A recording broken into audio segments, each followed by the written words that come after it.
हम क्या चाहते हैं? जे त्रिभुवन में जीव अनंत सुख चाहे दुख ते भयवन। तो हमारा अभीष्ट फल हुआ मोक्ष, या कहें परिपूर्ण सुखमय दशा, या यूँ कहें कि पूर्ण निराकुलतामय दशा हमारा अभीष्ट है, हमारा लक्ष्य है। क्या है हमारा लक्ष्य? क्या है हमारा लक्ष्य? पूर्ण निराकुलतामय दशा। तो पूर्ण निराकुलतामय दशा तक पहुंचने के लिए आकुलता को घटाना चाहिए कि बढ़ाना चाहिए? भज्जू भैया, पूर्ण निराकुल दशा जिसको पाना है तो आकुलता को घटाना चाहिए कि बढ़ाना चाहिए? नष्ट करना चाहिए। नष्ट एकदम से नहीं होती, पहले बीमार रोग घटता है और फिर रोग मिटता है। लक्ष्य तो हो गया पूर्ण निराकुल दशा, लेकिन पहले पूर्व दशा में आकुलता घटेगी कि बढ़ेगी? जिसकी आकुलता घटेगी उसकी आकुलता क्रम से मिटेगी, और जिसकी आकुलता घटने की जगह बढ़ रही है उसकी आकुलता मिटने के तो अवसर ही नहीं है। इसका मतलब यह है कि हमें वर्तमान में ही उस जाति का पुरुषार्थ करना होगा। यद्यपि हमारा लक्ष्य तो पूर्ण निराकुल दशा प्राप्त करना है, इस काल में पूर्ण निराकुल दशा मोक्ष प्राप्त होता नहीं है, तो कम से कम ऐसे कार्य करें जिससे हमारी आकुलता घटे। देखो, आत्मा के आश्रय से तो कसाएं जितनी जाती हैं उतने उतने अंश में आकुलता मिटती जाती है उस जाति की, लेकिन अज्ञान दशा में भी तीव्र आकुलता होती है और मंद आकुलता होती है। यद्यपि कसायों के अभाव वाली बात नहीं है, लेकिन जिस कसाय चल रही है, मान लो अनंतानबंदी भी चल रही है, अनंतानबंदी में भी कसाय की तीव्रता होती है और कसाय की मंदता होती है। जिसके कसाय की तीव्रता है अनंतानबंदी जन्य, उसके तो अभी इस तत्व को ग्रहण करने की पात्रता ही नहीं है। कल चर्चा चली थी अपनी विशुद्धि लब्धि की। क्षयोपशम तो इतना प्राप्त हो गया है, सेनी पंचेंद्री मनुष्य हैं कि हम हित अहित की शिक्षा को ग्रहण करने के पात्र हो गए, लेकिन अभी उस जाति की कसायों की मंदता होना चाहिए कि जिससे जिन देशना को हम ग्रहण कर पाए। अनंतानबंदी की तीव्रता चल रही है तो वो तो व्यापार धंधा का विस्तार करेगा, धन मकान दुकान घर परिग्रह का वो विस्तार करेगा। जहां अनंतानबंदी की तीव्रता चल रही है वो फैलेगा, वो समिटेगा नहीं। ज्ञानी तो सहज स्वरूप के आश्रय से समिटता चला जाता है, सहज, क्योंकि उसे अपना एक केंद्र मिल गया है और केंद्र के इर्द गिर्द ही उसका उपयोग घूमता है, अब वो बाहर भटकता नहीं है। लेकिन अज्ञानी को भी अगर अपने को केंद्रित करना है, अपने उपयोग को स्थिर करना है, तो उसको भी व्यर्थ की भटकाने वाली चीजों से बचना चाहिए। जितने हम बाहर की चीजों से जुड़ते जाएंगे, आज सोशल मीडिया की जितनी चीजें हैं, एक मैसेज आया सवेरे से कोई, और उस मैसेज से क्या होता है कि उस जाति का चिंतन चलने लग जाता है। वह अच्छी इन्फॉर्मेशन है तो अच्छा चिंतन चलेगा, बुरी इन्फॉर्मेशन है तो बुरा चिंतन चलेगा। होता कि नहीं होता? सुबह सुबह कोई चीज़ जो भी देखते हैं, सुनते हैं, चखते हैं, छूते हैं, गंध लेते हैं, तो वो दिन भर रहती है। आज तो पता नहीं किसका मुंह देखा कि दिन खराब हो गया, आज तो जब से उसकी शक्ल देखी तब से दिन खराब हो गया। आज तो वो उसने 2 बातें कह दी सवेरे से, तो आज पूरे दिन भर वो ही चलती रही रिकॉर्डिंग। 5 इंद्री से जो हम ग्रहण करते हैं, वो 5 इंद्री से ग्रहण करते हैं। स्टोरेज कहाँ होता है उसका? अपने मन में। और फिर मन मलिन क्यों होता है? क्योंकि वो स्टोरेज हमने क्या किया है? गलत कर लिया है। और अच्छा स्टोरेज करें उसमें तो अच्छा। आप अपनी चिप में, अपने कार्ड में, मोबाइल के उसमें मेमोरी में जो जो डालेंगे वो ही निकलेगा कि कुछ अलग निकलेगा? हम जो खाएंगे डकार उसी की आएगी कि दूसरी आएगी? लोग कहते हैं कि हमारा मन स्थिर नहीं होता। मन क्यों नहीं होता स्थिर? क्योंकि मन को स्थिर करने के आयतनों में हम रहना नहीं चाहते। यहां भी रहेंगे तो मोबाइल साथ में होगा, उसमें भी कुछ चल रहा होगा तो उसी में वहीं वहीं यूट्यूब भी खोल लेंगे, वहीं फेसबुक कर लेंगे, वहीं सब कर लेंगे। आज 15 अगस्त थे ना, तो हम टहलने गए तो लोग फोटो खींचने में लगे थे। मुझे आज तक ये समझ में नहीं आई, फोटो किसके लिए खींची जाती? अपने लिए कि दूसरे के लिए? हम उस चीज का, लौकिक दृष्टि से भी कहें, उस चीज का आनंद नहीं ले पाते क्योंकि वो फ्यूचर में जीते हैं, दूसरों के लिए जीते हैं। हम सोशल मीडिया पे अपनी इस फोटो को पोस्ट करेंगे, डालेंगे तो लोग देखेंगे, लोगों को कितने लाइक आएंगे, कितने कमेंट्स आएंगे, कितने शेयर होंगे। इस चीज का मजा है, इस चीज का नहीं। आप प्राकृतिक जगह पे लौकिक दृष्टि की बात कर रहे, घूमने गए हैं तो वहां बैठ के शांति से उस हवा, आती हुई ठंडी हवा, माने लोक में जिसको अच्छा कहा जाता, प्रकृति का वातावरण, खूब सुंदर सुंदर फूल, आप उसको देख रहे हैं कि फोटो खींचने में लगे। फूल की फोटो खींच लें, घर पे फोटो खींच के ले आए तो फूल की कितनी खुशबू आएगी साथ में। तालाब की अगर आप फोटो खींच के ले आए तो कितनी ठंडी हवा मिलेगी आपको। इसका मतलब ये कि हम वर्तमान में जीना ही भूल गए हैं। पता हमारी दशा कैसी है कि बंदर हो ना, बंदर तो वैसे ही चंचल है और उसको शराब पिला दी जाए सो फिर तो उसकी कहना ही क्या है। तो हमारा मन तो वैसे ही बंदर है, उपयोग तो वैसे ही चंचल है। और सोशल मीडिया में पूरे वर्ल्ड लेवल पे हम जुड़ गए। अमेरिका क्या कर रहा है, ये क्या कर रहा है, वो क्या कर रहा है, जिस चीज से हमारा कोई लेना देना नहीं है, तेरे बढ़े कि घटे तुम्हें कोई फर्क नहीं पड़ रहा है उससे। बैठे हैं लोग, वो कर रहे हैं, लेकिन हम जबरदस्ती की अकल लगाते रहते, जे खराब, जे अच्छा, जे ऐसा, जे बुरा, कोई मतलब नहीं। पहले जमाने में सोशल मीडिया की इतनी वो नहीं थी व्यवस्थाएं, तो वो अपन को जानकारी नहीं होती थी। गांव दूर कोई शांत भी हो गया ना तो पता ही नहीं पड़ता था कि कब हो गया। जब 13 हो गई तब तो पढ़ो शांति विधान हो चुका है, अब बस चले गए। तो उपयोग अगर चंचल है तो हमें उन चीजों से बचना चाहिए जिनसे उपयोग चंचल होता है, और ऐसे नहीं बचेगा, उसके लिए नियमबद्ध होना चाहिए। नियमबद्ध होना चाहिए कि इतनी देर हम इस चीज का यूज करेंगे, और वो यूज करेंगे जिसकी हमें आवश्यकता होगी। वो हमारा उपयोग ना करें, हम उसका उपयोग करें। समझ में आ रहा ना? मोबाइल में डेटा है तो उसको खर्च करना ही पड़ेगा क्योंकि वो व्यर्थ चला जाएगा। तो ये तो कोई व्यवस्था नहीं, वो आपका उपयोग करने लगा। हमें जरूरत है जितनी, हमें एक प्रवचन सुनना, हमने अपना प्रवचन सुना, एक कोई मैसेज भेजना है, एक मैसेज भेजा, हमारा काम हो गया, बाकी वो रखा है। वो चीज है तो उसका उपयोग हमें करना ही पड़ेगा। रोटी घर में सामग्री रखी है स्टोर रूम में, तो सब खा लोगे क्या एक दिन में? जितनी जरूरत है उतना खा लो, बाकी छोड़ दो, दूसरे खाएंगे। मतलब इतना सा है कि अगर हमें अपने जीवन में उस अभिष्ट फल की सिद्धि चाहिए है, पूर्ण निराकुल दशा की सिद्धि चाहिए है, तो जिससे आकुलता घटती है, पहले उस स्थान पे खड़ा होना पड़ेगा। आकुलता बढ़ने के जो जो साधन हैं, जो जो निमित्त हैं, उपयोग को चंचल करने के, तीव्र आकुलता के जो कारण हैं, उन सब का बुद्धि पूर्वक त्याग करना होगा या नियंत्रित करना होगा।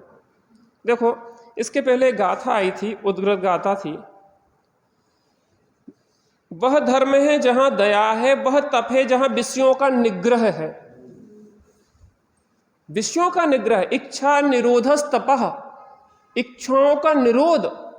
तो इच्छाओं का निरोध पहले क्या है? अप्रशस्त इच्छाओं का निरोध करो। अप्रशस्त इच्छाओं को, चलो घूमने चलो, तो घूमने जाके क्या करोगे? पेड़ पौधे, तालाब, नदी, यही तो देखोगे, तो यहीं देख लो, इतनी दूर काहे को जा रहे हो? आपके ज्ञान में वह सामर्थ्य है कि यहीं बैठे बैठे हर चीज का निर्णय कर सकते हैं और भटकने से बच सकते हैं। आप कोई भी चीज लाओ जिस चीज की आपको इच्छा हो रही हो, तो उस चीज का सॉल्यूशन, उसका समाधान, यही ज्ञान में इतनी ताकत है कि यहीं बैठे बैठे हर चीज का समाधान दे सकता है। चलो शादी कर लें, तो क्या करेंगे शादी करके? बीवी आएगी, बच्चे आएंगे, अनेक प्रकार की व्यवस्थाएं, आकुलताएं बढ़ेंगी, नाते रिश्तेदारी बढ़ेगी। अभी एक पक्ष की रिश्तेदारी है, अब दूसरे पक्ष के रिश्तेदार भी सब अपने हो जाएंगे। कितनी सारी औपचारिकताएं बढ़ेंगी, कितनी सारी व्यवस्थाएं चाहिए है। एक व्यक्ति हो तो कोई खर्चा नहीं है, और पत्नी आ जाए तो मान लो हम डबल नहीं होता, 10 गुना कम से कम। हम अभी जैसे कैसी कपड़ा पहने रहे तो कोई फर्क नहीं। अगर शादी हो गई होती तो अरे ऐसे कपड़े कैसे, ये तो मतलब वो फिर आपको लोगों के हिसाब से बहुत ज़्यादा अटैचमेंट बढ़ जाता है, लोगों के साथ जुड़ना करना। हम तो अपने जैसे भी रहें, आपको हर चीज़ में स्वीकार हैं। फटे भी कपड़े सिलाई डाल के पहनते रहें, बाल दाढ़ी बढ़ भी जाए, बाल बढ़ भी जाए, तो आप लोगों को कोई मतलब नहीं, चलो ठीक है सन्यासी आदमी है, बल्कि आप रिस्पेक्ट देंगे। और हम अगर गृहस्थी में हों, पता नहीं कैसे रह, ढंग से रहू करे, ऐसो करू करे, बेसो करे, घूम में जाओ। बात को समझ रहे कि नहीं समझ रहे? ज्ञान में इतनी सामर्थ्य है कि यहीं बैठे बैठे उन सब चीजों का समाधान लिया जा सकता है। अभीष्ट फल माने पूर्ण निराकुल दशा। अगर अभीष्ट है तो पूर्ण निराकुल दशा का मार्ग आकुलता बढ़ा के नहीं मिलेगा, आकुलता घटा के मिलेगा। अभी सम्यक दर्शन की बात नहीं कर रहा मैं, मिथ्यात्व दशा की बात कर रहा है। मिथ्यात्व दशा में भी विशुद्धि लब्धि जो है, विशुद्धि लब्धि उस जाति की कसायों की मंदता जिसमें जिन देशना का ग्रहण हो सके, वो एटमॉस्फियर को बनाना कि हम उस बात को एब्जॉर्ब कर सके, उस चीज को हम समझ सके, देव सद्गुरु के बारे में निर्णय कर सके, तत्वों के बारे में निर्णय कर सके। हम इतना धर्म करते लेकिन फिर भी मन शांत नहीं होता। लोगों का एक रहता मन शांत नहीं होता, स्थिर नहीं होता। आप कहते जरूर हो कि ध्यान लगाओ, बैठा करो थोड़ा, 2 मिनट के लिए 1 मिनट बैठा लेते। वैसे तो हम 1 मिनट में भी इतनी आकुलता हो जाती कि हम क्या कहें। समझ में आ रही कि नहीं आ रही? क्यों उपयोग स्थिर नहीं होता? क्योंकि हमने इतना कूड़ा करकट भर रखा है, हमने इतना कर्तृत्व भर रखा है। क्या उपयोग स्थिर होए तो कैसे होए? बाहर की चीजों को भी बहुत फैलाओ नहीं, जितने कम से कम में काम चल सकता है उतने न्यूनतम में जीना सीखो। दूसरों के लिए नहीं, अपने लिए जीना सीखो। और हमारा जीवन 99% दूसरों के लिए है।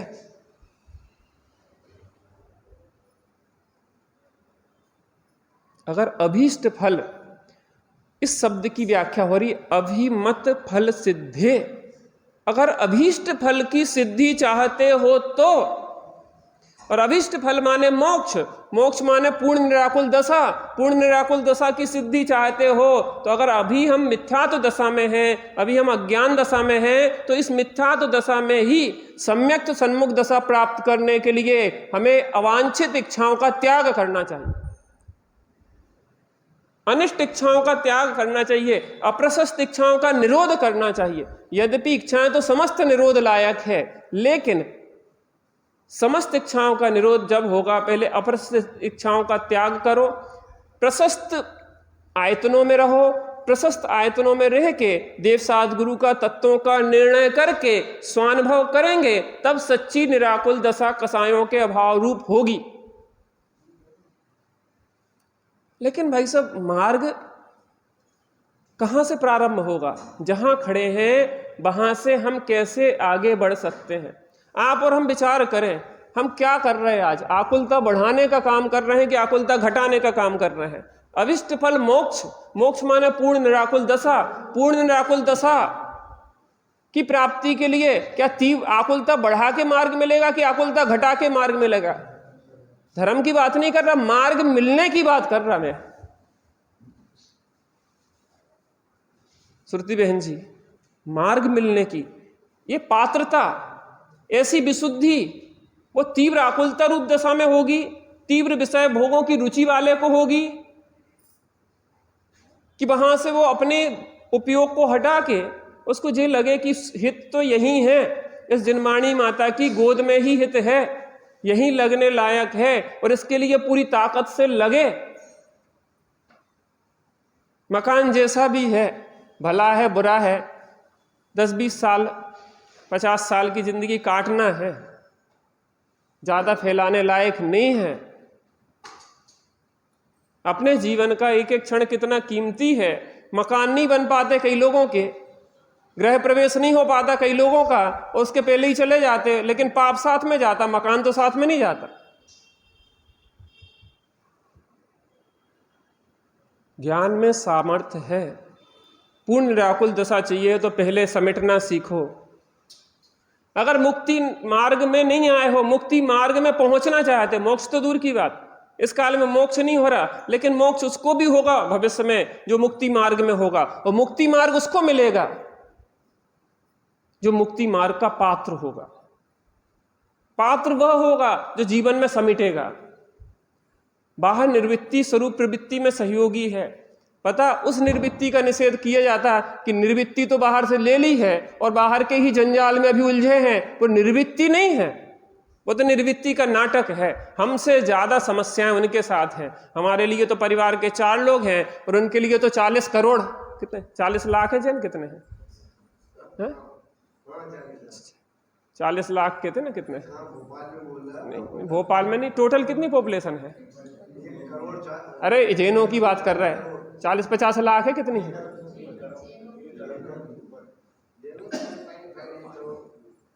अरे पॉइंट 0.5% मान लो जैनों को, पूरी आबादी का, तो कितने हुए? 70 लाख। मैं 40 बोल गया, 70 लाख। 70 लाख की चिंता है उन्हें, जिनने निर्वृत्ति ले ली है उन्हें 7 की चिंता नहीं है, 70 लाख की चिंता है। मैं जी कह रहा, ज्ञानियों को अपनी आराधना के आगे कुछ नहीं है। प्रभावना भी जीवन से होती है, प्रभावना भी आराधना से होती है। प्रभावना कर्तृत्व से नहीं होती। जिसके सिर पे कर्तृत्व का भार है वो अपने ही जीवन में आराधना से दूर है, दूसरों को आराधना में कैसे लगाएगा? क्योंकि कर्तृत्व अज्ञान दशा में होता है, ज्ञानी के कर्तृत्व का भार होता नहीं। तो उन लोगों का निषेध किया जाता निर्वृत्ति का, कि जो बाहर में तो उन्हें छोड़ दिया है लेकिन अंदर में पूरी पकड़ है अनंतानमंदी, उस निर्वृत्ति का निषेध किया जाता है। लेकिन उस निर्वृत्ति का निषेध नहीं किया जाता है कि जो तत्व ज्ञान करने के लिए वो अपनी निर्वृत्ति लेना चाहते हैं। जैसे मास्टर साहब हैं, इन्हें सब अपनी दुकान बंद कर दी, मशीनें बेच दी, अब स्वाध्याय में आना शुरू कर दिया, तो इस निर्वृत्ति का निषेध करेंगे क्या हम? अब जो निर्वृत्ति तो ले लें और फिर समाज की पंचायत में लग जाएं, तो फिर कहेंगे भैया इससे अच्छे तो टोलर की दुकान ही खोले रहते। बात समझ में आती कि नहीं आती? किस अपेक्षा से किस बात को मुख्य गौण किया जाता है? यहां भी वही कटिंग करना शुरू कर दी समाज को, जे खराब जे अच्छे जे खराब। तो तुम मैंने अभी टेलरिंग छोड़ी कहाँ है? बात समझ, निष्पक्ष होकर आत्मकल्याण के लिए वो साधुवाद का पात्र है। तो जो समेटेगा, समेट के यहां आएगा, आने के बाद वो देवसाद गुरु का निर्णय करेगा, वो तत्वों का निर्णय करेगा। तत्वों के निर्णय पूर्वक स्वपर के भेद विज्ञान पूर्वक स्वानुभव होगा। स्वानुभव होगा तो कसायों के भाव रूप सच्ची निराकुल दशा प्रकट होगी। वहां आकुलता घटी है और यहां आकुलता मिटी है। किसको? ज्ञानी को। लेकिन जिसकी आकुलता घटी ही नहीं है, जिसको अभी तत्व निर्णय की रुचि ही नहीं है, उसकी मिटने की तो संभावना दूर दूर तक नहीं है। घर पे बैठे बैठे ट्रेन नहीं आएगी, ट्रेन पकड़ना है तो प्लेटफॉर्म पे पहुंचना पड़ेगा। लेकिन प्लेटफॉर्म पे पहुंच के भी प्लेटफॉर्म का मोह छोड़ना पड़ेगा, तब ट्रेन में बैठ पाओगे। हम तो प्लेटफॉर्म पे आ गए, अब तो ट्रेन अपने आप नहीं चढ़ा देगी तुम्हें। और प्लेटफॉर्म का मोह भी होगा कि बहुत गजब का प्लेटफॉर्म है यार, यहीं तो हम बिस्तर डाल के सो रहे हैं, तो कब ट्रेन पे चढ़ जाएंगे, कब पहुंच जाएंगे। कहाँ कहाँ बाधाएं हैं, उस एक एक स्टेप पे आगे बढ़ने की जरूरत है। शायद तेई सब यही सिखा रहे थे। लोगों में बुद्धि बहुत है, क्षोभसम बहुत है। यहाँ भी आते हैं तो वो बहुत सूक्ष्म सूक्ष्म सूक्ष्म पढ़ते दर पढ़ते खोलते चले जाते हैं, लेकिन उन्हें ये नहीं पता है कि हमारा कल्याण कैसे होगा। दुनिया के लिए तो बहुत आकर्षक हो जाते हैं, वो मोटिवेट करने लग जाते हैं, दूसरों को मार्गदर्शन देते हैं, लेकिन खुद मार्ग भटक जाते हैं। गुरुजनों की इसलिए आवश्यकता होती है, त्यागी जी बार बार डांटते हैं, समझाते हैं, सब कुछ करते हैं, बेटा भटक नहीं जाना, अपना केंद्रीकरण बनाए रखना, बाकी फिर जितना हो जाए सो कर लो, बाकी नहीं हो तो कुछ नहीं है, तुम्हारा कल्याण तो हो कम से कम। ये अनंत उपकार है गुरुजनों का। अभिमत फल सिद्ध है, पूर्ण निराकुल पद की प्राप्ति करना चाहते हो तो कहाँ से शुरू करो, जहाँ खड़े हो वहाँ से समेटते हुए, तत्वों का निर्णय करते हुए, स्वपरभेद विज्ञान करते हुए, स्वानुभव करते हुए, कसायों का नाश क्रमशः करते हुए, स्वरूप की स्थिरता बाहर निर्वृत्ति पूर्वक, और उसके माध्यम से अभिमत फल सिद्धि माने अभिष्ट फल की सिद्धि होगी।